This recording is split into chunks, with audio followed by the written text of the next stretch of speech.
Those of you who know me must suspect that I have gathered here.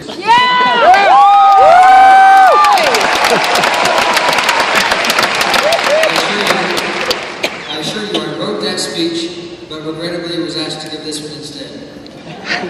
So I'll start by thanking my mom for being my biggest supporter and inspiration, and my dad for being the only person, this may surprise some of you, to show an interest in my rant about the latest current and political events. I'm not kidding. He actually asks me what I think about the news on occasion. While many parents carefully monitor and control their kids' progress in life, thankfully I had a mother that gave me only the help I requested and let me do the rest. There was never a time when I was asked what my current grades were or whether I had homework. I applied to only one school, the University of Pennsylvania, on my own. I was accepted by them to the best business school in the country. I say this not to raise up my own self-sufficiency as a salutatorian, which I'll mock in a moment, but to give all parents in attendance proof that all you need to be successful going forward is a strong foundation, a little faith, but more importantly, the freedom to fail and therefore to succeed. I'm salutatorian, this makes me number 2. I failed to reach the peak, yet you're all still expected to listen to the second best. I'm left to assume that this is a joke of which I am on the butt end. In perspective, many of you may be amazed by this achievement, but there is one sitting behind me who won up me. Although I am thrilled to be only below one who has been a good friend of mine for years, you must always be mindful that no matter how high you achieve, there is always somebody above you doing better in some aspect.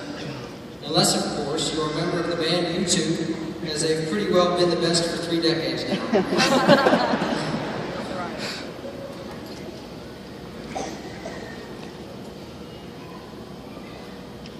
Well, this is what I want to say. He's lost his papers. No, they changed his speech on him. He changed his speech. Similarly, forget not those people below you, making sure to squash them long before they plot to rise above you. No, in all seriousness, this reality or this matter of rankings is completely worthless and should not define any of us. In the words of the greatest wizard who ever lived, Albus Dumbledore, it is our choices that show what we truly are, far more than our abilities. The DNA lottery, so to speak, may have left me smart, but I must ask you not to hold that against me nor any of us. I would much rather my ability to love and accept and forgive humanity be what makes me me. I am opinionated and matter of fact, certainly, but you don't have to be a bleeding heart to have compassion for others.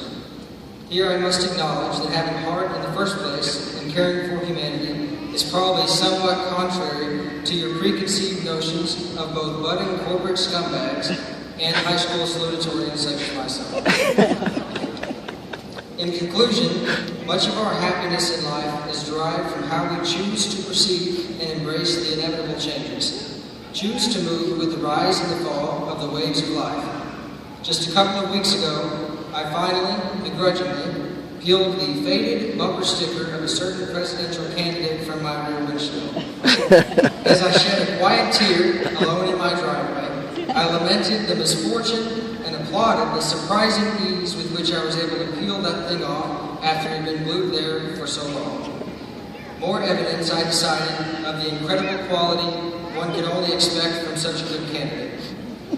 Okay, so I didn't really shed a tear, basically what I said.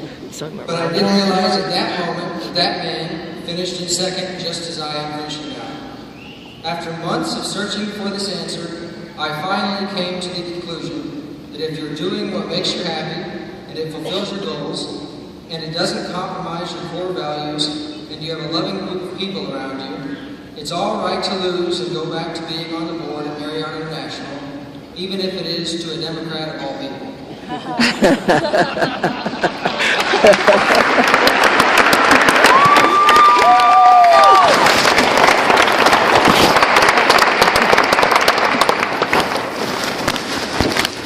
Good afternoon, friends, family, and faculty.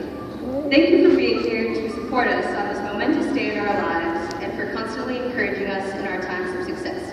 Lastly, I'd like to thank my